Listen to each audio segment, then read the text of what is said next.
देखा हमने अपना 3 चैप्टर्स जो है वो कंप्लीट कर लिया है। तो ये हमारा 4th चैप्टर है, तो आप उसको देख सकते हैं। इसमें हमने सिंपल सेंटेंस बनाना सीख लिया था थोड़ा बहुत कि वो किस टाइप के क्वेश्चन पूछते हैं। हमने इंटरोगेटिव वाले सेंटेंसेस देखा था कि अगर हम लास्ट में माँ लगा दें तो वो इंटरोगेटिव हो जाता है। और अब हम इसमें एक सिंपल सेंटेंस बनाना सीखेंगे, जैसे हम इंग्लिश में भी बनाते हैं कि सब्जेक्ट वर्ब ऑब्जेक्ट की तरह होता है। सिंपल चाइनीज़ में भी सिंपल सेंटेंसेस बनाना थोड़ा इजी है। अब यहाँ पर आप देख सकते हैं कि ये यहाँ पर नी श्वे शी शमा, अब नी सब्जेक्ट हो गया, स्वेशी वर्ब हो गया। तो इसी तरीके से है नी श्वे शी शमा, आप क्या पढ़ते हो? वो श्वे शी हान यू, मैं चाइनीज़ पढ़ता हूँ। था श्वे शी शमा, वह क्या पढ़ता है? था ये श्वे शी हान यू, वो भी चाइनीज़ पढ़ता है। हान यू नान मा, क्या चाइनीज़ डिफ़िकल्ट है? तो जो वो आंसर देगा हान यू पोनान, चाइनीज़ डिफ़िकल्ट नहीं है। अगर आपको इसी का ही बताना है पॉजिटिव में कि हाँ नहीं, इसने तो मना कर दी कि चाइनीज़ डिफ़िकल्ट नहीं, अगर आपको लगता है कि चाइनीज़ डिफ़िकल्ट है तो आप हान यू नान ये नहीं बोल सकते हो, क्योंकि नान जो है वो एडजेक्टिव हो गया। हम एडजेक्टिव चाइनीज़ में कभी भी सिंपल यूज़ नहीं करते कि आप सिर्फ सब्जेक्ट लगाओ और एडजेक्टिव लगा दो। एडजेक्टिव से पहले आपको हन ये यूज़ करना मस्ट है। तो आप बोलोगे हान यू हनान, ओके। तो आपको इसमें हन यूज़ करना होगा। और आप अगर सिंपल पूछना है, आपको ये पूछना है कि चाइनीज़ डिफ़िकल्ट नहीं है, आपको ये क्वेश्चन में पूछना है, तो आप बोलोगे हान यू पुनान मा, क्या चाइनीज़ डिफ़िकल्ट नहीं है? और आपको बोला कि क्या चाइनीज़ डिफ़िकल्ट है? हान यू नानमा, तो आप इस तरीके से पूछ सकते हैं। और अब आप यहाँ देख सकते हैं कि हान ये वाला जो है हान यू, हम ये ज़्यादातर स्पोकन लैंग्वेज के लिए यूज़ करते हैं।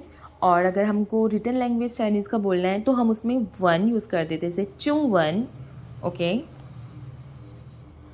और एक चीज़ की और बात करना चाहूँगी मैं आपसे कि अब जैसे ये वाला एक्सरसाइजेस का है, टोन्स में कुछ लोगों को प्रॉब्लम आता है। तो इसमें जो होती है, इसमें 5 टोन्स होती है एक तरीके से, लेकिन 5th टोन जो होती है उसको हम बिल्कुल न्यूट्रल बोलते हैं, उसमें किसी भी तरह की टोन नहीं होती, स्पेशली 4 टोन ही मानी जाती हैं।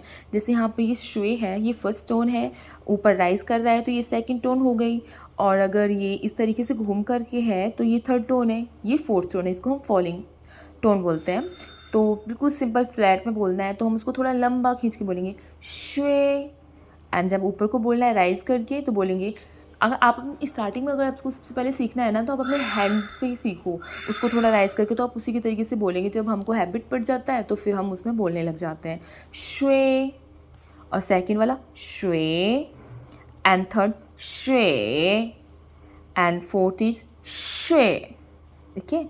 अब फॉर लास्ट में बन गया श्वे शी, ठीक है, मीन्स स्टडी। इसी तरीके से आप इनकी प्रैक्टिस करें। अगर आपके पास सीडी है तो बेस्ट है आप उससे ज़्यादा अच्छे से प्रैक्टिस करें। साथ ही साथ जब सीडी में पहले बोलेंगे फिर आप बोलना, फिर सीडी में जब आवाज़ आए तो फिर इसी तरीके आप कई बार आप सुनेंगे उसको तो आपको थोड़ा पता चल जाएगा कि उसे कैसे बोलता है।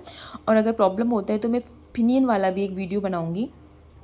एक आप यहाँ पर देख सकते हैं कि यहाँ पर UN है और उसके ऊपर 2 छोटी छोटी डॉटें रखी है। इसको हमको ना बिल्कुल एक अपना फिश शेप वाला मुँह बनाना होता है और फिर बोलते हैं हम येन, इस तरीके से करके, ठीक है। एक यहाँ पर एक्सरसाइज में दे रखा है कि read aloud the following sentences. 我问问题你们回答, मैं क्वेश्चन पूछता हूँ तुम आंसर दो। तो इसमें हमें कैसे पता चलेगा कि ये एक के लिए बोल रहा है या 2 के लिए बोल रहा है? अगर इसमें जैसे मन लग रहा है तो यानी ये एक के लिए बात नहीं कर रहा, सिर्फ एक बंदा नहीं है इसके सामने जिनके लिए बोल रहा है, एक से ज़्यादा है। जब भी यहाँ पर मन यूज़ हुआ है। अब है त्वे पुत्वे, राइट और नॉट? त्वेला तो बोलता है हाँ ठीक है, पू त्वे ठीक नहीं है, तो हम उसमें पू त्वे यूज़ करेंगे।